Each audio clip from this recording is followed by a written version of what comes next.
Primeira, foi um tweet de ontem, né? Eu achei até que tivesse sido de madrugada, que para mim apareceu 1h09, eu achei que era 1h09 da manhã, mas foi 1h09 da tarde de ontem que ele publicou, 13h09. Então, no fim de semana, eu acho que o ministro Gilmar Mendes, assim como tantas outras pessoas aí dos vários poderes da República, estavam com aquilo engatado e pensando o que eu faço com mais aquele impropério dito por Lula, entre tantos outros, né, naquele encontro absurdo do Foro de São Paulo Comunista, se bem que foi um fracasso, né, o auditório estava vazio, a imprensa não repercutiu muito isso, mas tem vídeos rolando na internet aí, flagrantes perpétuos do fracasso que é trazer representantes de ditaduras para vir discutir ditadura aqui no país, recém-adepto da ditadura, né, e disfarçada de democracia.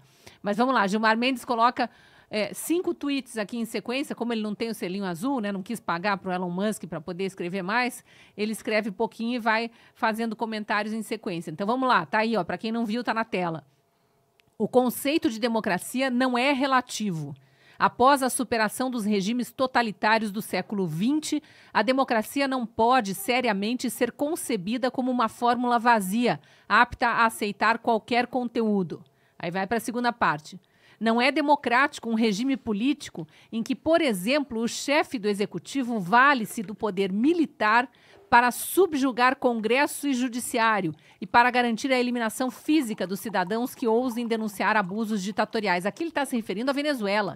Ele está descrevendo a Venezuela de Hugo Chávez e Nicolás Maduro, amicíssimos de Lula, venerados por Gleisi Hoffmann, que vai à Venezuela para aplaudir quando Maduro é reeleito, que trazem Maduro para cá para aplaudir Lula. Lula estende tapete vermelho, é umbilical a ligação desses dois ditadores, Maduro e Lula. E Chávez, quando era vivo, da mesma forma. Gilmar Mendes continua aqui, terceira parte, com um recado bem dado. A realização de eleições, que foi a desculpa de Lula, né? Maduro realiza eleições, ele é democrático, democracia relativa. Gilmar Mendes fala o seguinte, a realização de eleições em tal hipotético cenário jamais poderia afiançar o caráter democrático de um regime político.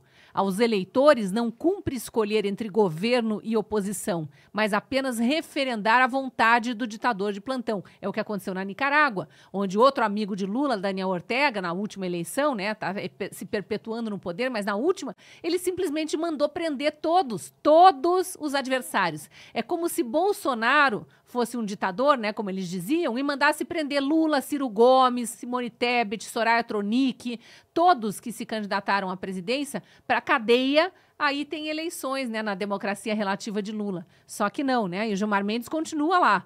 Quarto tweet na sequência ali. No Brasil, foi apenas após muito sangue derramado que a Assembleia Nacional Constituinte de 1988 adotou um modelo político democrático baseado em valores e princípios que não podem ser relativizados, como a separação dos poderes e os direitos fundamentais. Aqui o único problema desse tweet é que Gilmar Mendes está fingindo que não sabe que o poder do qual ele faz parte, né, o judiciário, ele estando na alta cúpula do judiciário aí, não está respeitando a separação dos poderes e anda avançando há anos sobre o executivo e até o legislativo. Mas ele termina ali o quinto tweet assim. A Constituição de 1988 exige que não sejamos tolerantes com aqueles que pregam a sua destruição. E também demanda que não seja tripudiada a memória daqueles que morreram lutando pela democracia de hoje. Aí o mais divertido aqui é que é um recado tão claro, mas tão claro para o presidente Lula.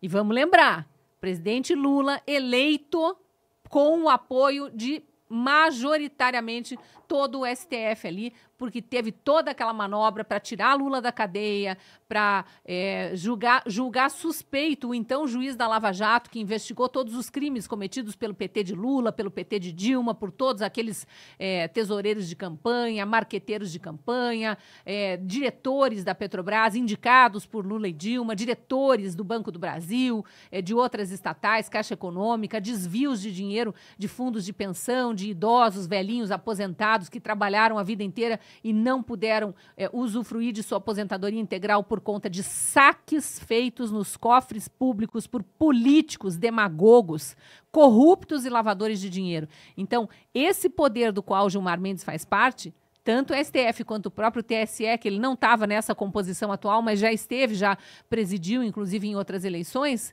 esse poder ajudou a gente chegar nesse status quo. Então, quando ele fala aqui, criticando a fala de Lula, e nisso a gente apoia Gilmar Mendes, claro, batemos palma para Gilmar Mendes, ele finge que ele também não é parte do problema ou que o poder do qual ele faz parte não é parte do problema. E aí vem uma sequência de comentários que é digna. Depois leiam essa thread. Quando acabar aqui os Sem Rodeios, acessem o Twitter, procurem o perfil de Gilmar Mendes e leiam essa thread com os comentários, porque é, no mínimo, divertido, tá? Aí começa lá, o primeiro comentário. Perfeito, ministro, nessa eu estou contigo. Democracia relativa, uma ova. Conversa fiada do comunista Lula, pensando que aqui é Venezuela. Aqui não.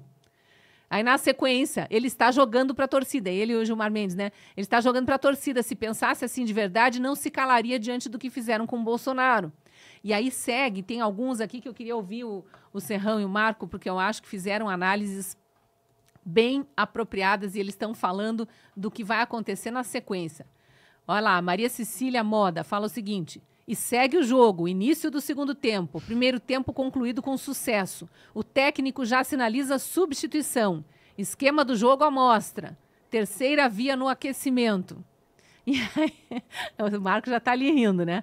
E aí o próximo, Leandro Cavinato, escreve o seguinte: penso o mesmo. Primeiro objetivo concluído, Bolsonaro inelegível. Hora de partir para o segundo ato e fechar a conta. Encontrar uma maneira de tirar o presidente atual, que é um fardo para o sistema, e abrir caminho para o Geraldo. Vamos acompanhar. Segue o jogo, Serrão?